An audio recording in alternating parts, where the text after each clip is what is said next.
finished Hotty Girl. I liked the last few parts of it when we really got to see Grace get to the point of her just learning about herself and facing her problems, because throughout the first 3 quarters of the book I can tell that she's a lot of things that she was going through, and a lot of repressed things that she's experienced throughout the years. And it was very hard to read that because you can tell that she's hurting herself and she's hurting the people around her.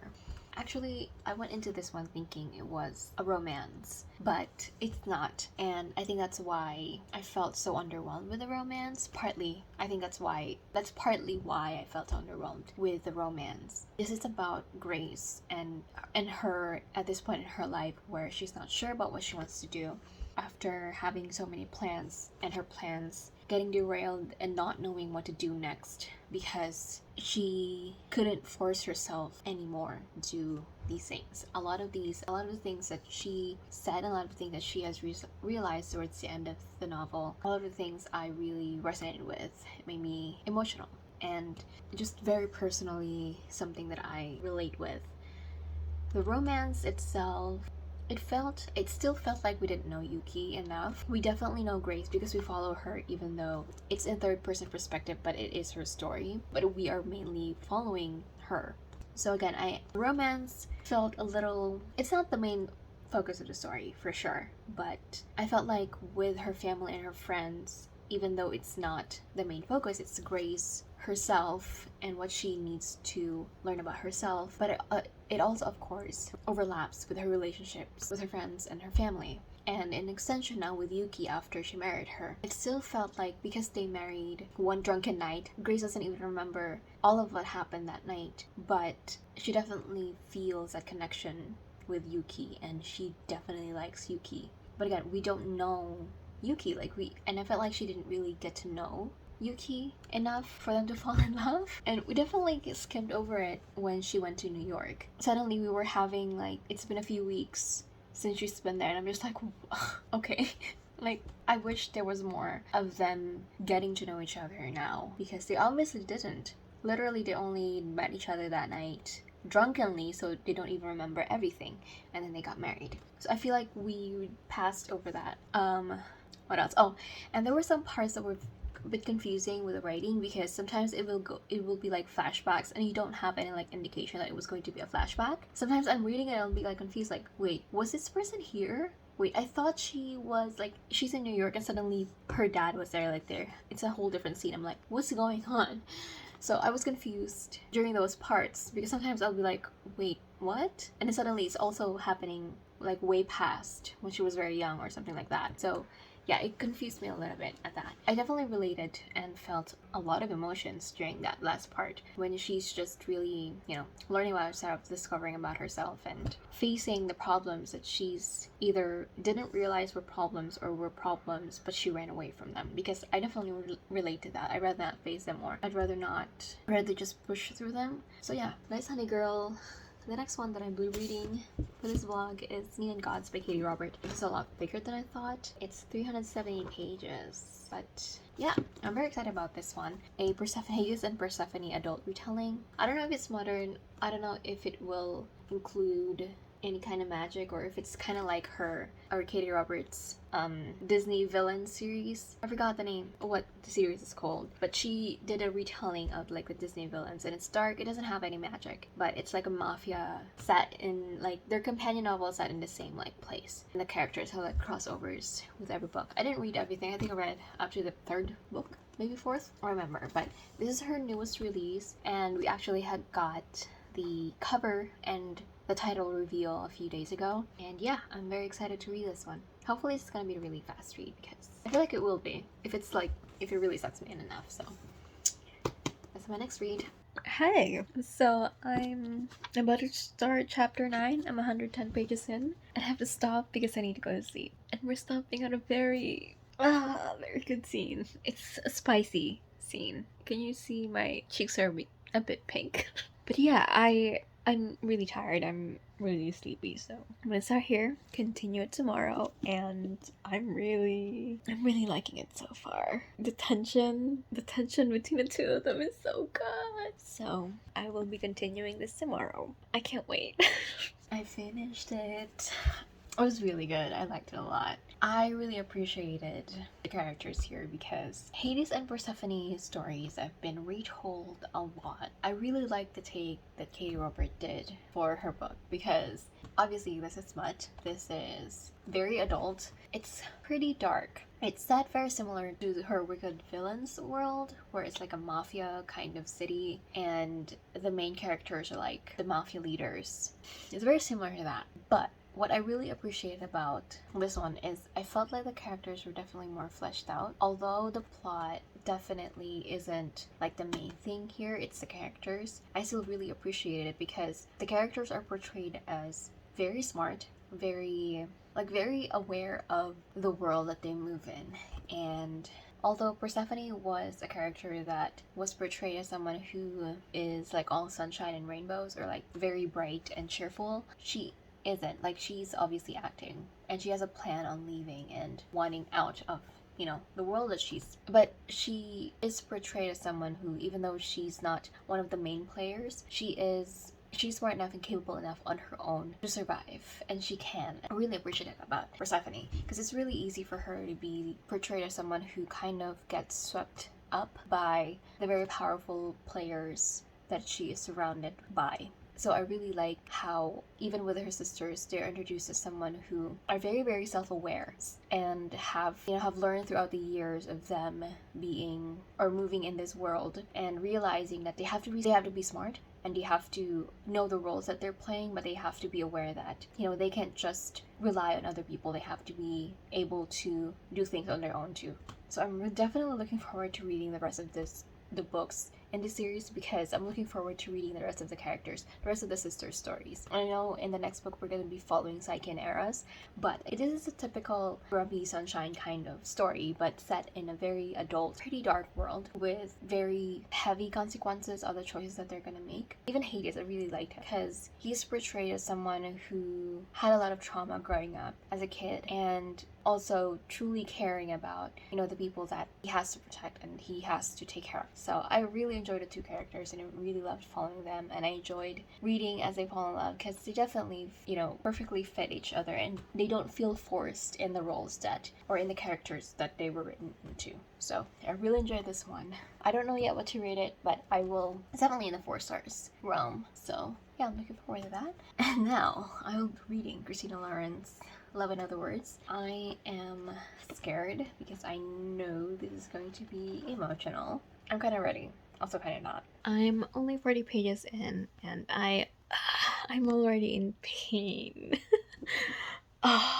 Okay, so this seems to be like friends to enemies to lovers kind of thing, and their childhood friends, they stopped talking for 11 years after what happened. They were kids and they met again, and it's like a dual timeline. We're following them from the moment they met when they were kids and the moment they met again as adults. And I can already tell I'm going to fall in love with the two of them because like, I'm already feeling the angst. Okay, I'm only 40 pages in.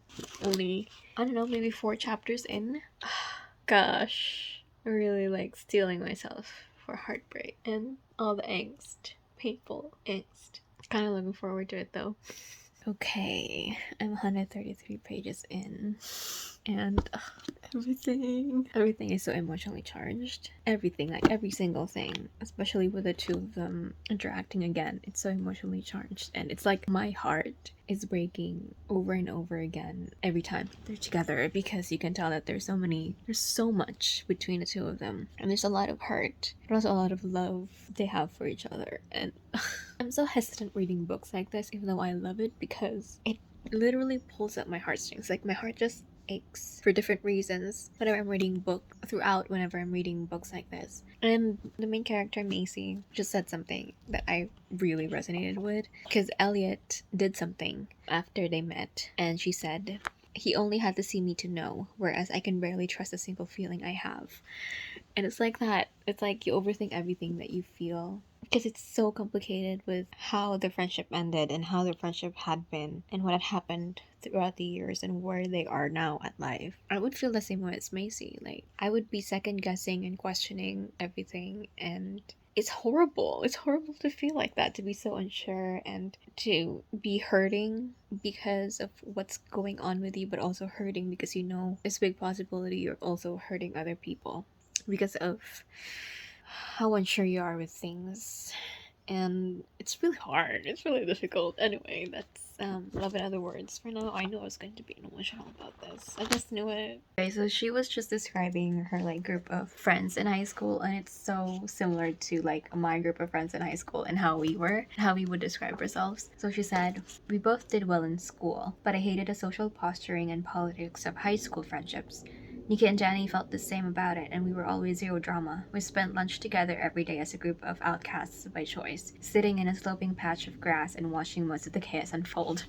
Was literally me and my high school friends. That feels very true to the characters, and that they they don't like high school politics and all that. It's just not something that they would partake in. It just feels like very authentic to them, and it's just really funny because I was literally just talking to my sister about this a few days ago, how we were kind of the odd group of friends when I was in high school because we were just kind of off to the side and never really partook in any kind of like big event or big drama or anything. So we weren't really known for anything except being kind of a mix of everything, our group. So I finished it. Can you tell I've been crying? It was something like super emotional, like a really like emotional reveal at the end. But yeah. I loved it. I love this one. Gosh, they're just so precious.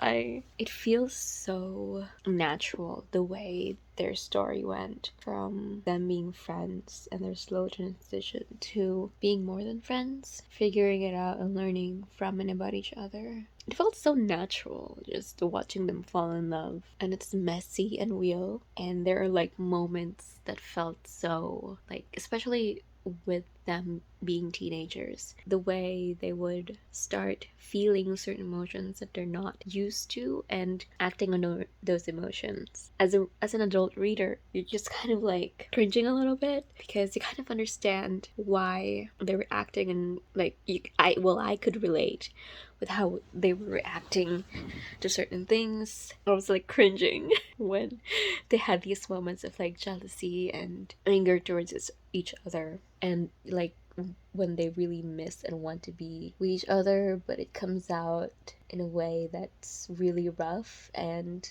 like a really negative emotion. You can totally understand, and really just, it felt so just real reading it. It felt like you're really following two real people's love story throughout the years, and even when they had that falling out and the thing that happened after, it didn't feel like something that could have just been solved with a conversation, because they were still young during that time. They were 18, just barely out of high school, starting college, and then meeting again at 29 and having those 11 years versus the 5 years that they'd known each other very well, very intimately, and the 5 years that they've pretty much fallen for each other.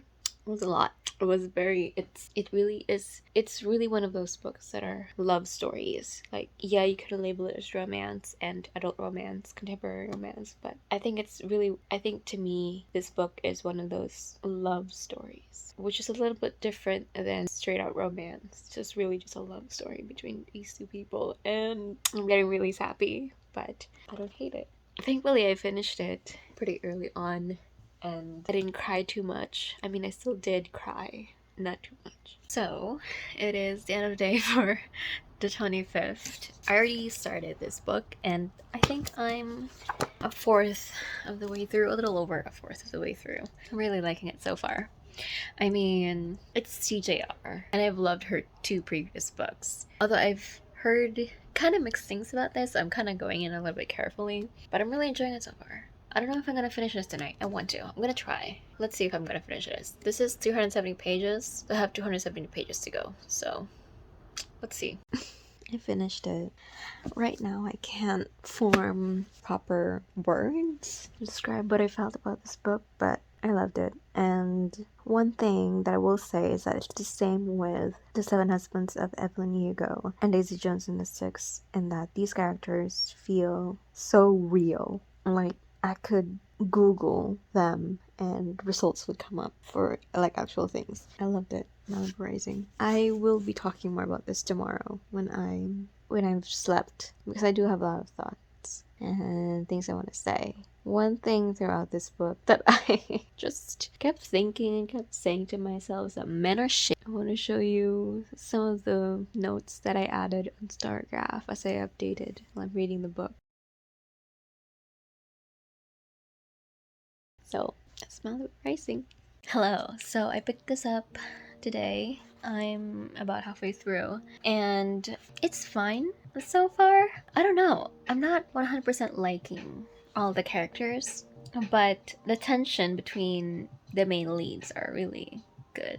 I really like it. They're rivals, right? And so the female protagonist, Henley, hates her rival Graham, very much, but Graham is like a remote worker, so they've never actually met in person. They went on these cruise, and there were a lot of definitely miscommunications. That's something that's kind of already expected. Like, I already expected that in the beginning when she disliked him. I was pretty sure that it was a misunderstanding on her part, because they've never met. But there were, when she like told the whole consequence of what happened, when her like hatred of him started, I was very mad at him. But then it was explained, and I was like, oh. And then I really like that they kind of really like bring out each other's like faults in the whole misunderstanding of the situation. I really enjoyed that one.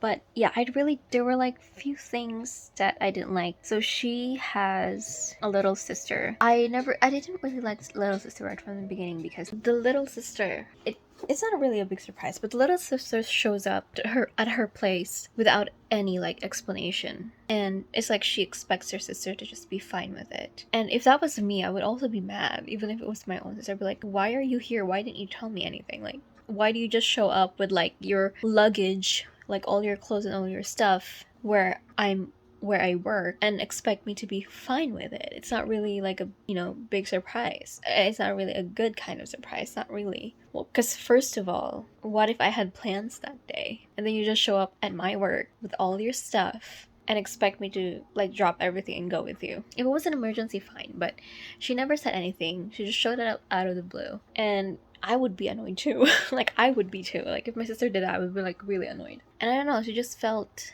like a spoiled little sister, sort of. You can definitely tell that Henley is very quite insecure of her sister growing up, and she hasn't really grown out of that insecurity. And there were a lot of like really immature things going on. This trope of you're jealous, like the character is jealous, so she's going to do something to make the other person jealous too. And I'm like, yeah, that's shitty on your part, because for one, you guys are not going out. Even if there's a thing going on between the two of you, you're assuming that there's something happening with another person, even though you think that there's a thing between the two of you. But again, it's unsaid. And then you hate that, right? You don't like it. So you retaliate by doing the same thing and trying to make that person jealous, knowing that that person might actually get jealous. That means that you guys have that kind of understanding that you guys like each other. So it's kind of really immature, because they're not really together. They haven't really talked about it. They're obviously attracted to each other, but then one person gets jealous, that person does something to get the other person jealous, and it's like, you're just making things complicated and annoying for the both of you. I really don't like that trope.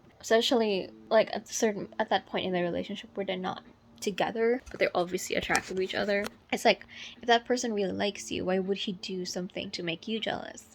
And yeah, just a lot of like really immature things and really like ridiculous tropey things that I don't like. I don't want to spoil it, but so far that's what's happening. I mean, again, I really like the tension, and there are some like great moments and good moments between the characters as well, but it's really the only main thing that's making me continue reading this book. But yeah, that's it for now. And again, I'm gonna finish this tonight. Hopefully.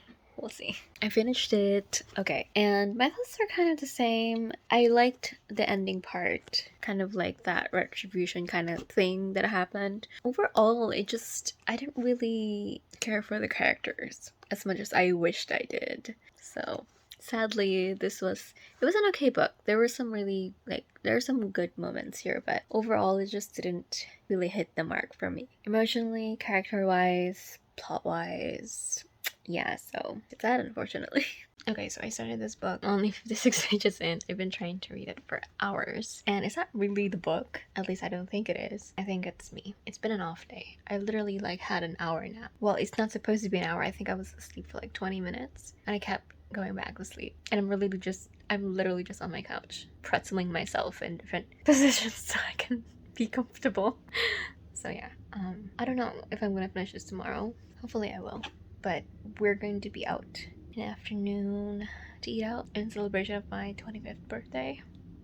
And then I'm planning on doing 2 unsolved cases with my siblings and drinking after that. So if I can make myself read, I don't know how it's gonna be tomorrow, but yeah, I probably won't be finishing this tomorrow. I don't know, we'll see. It's just I had a sugar crash again.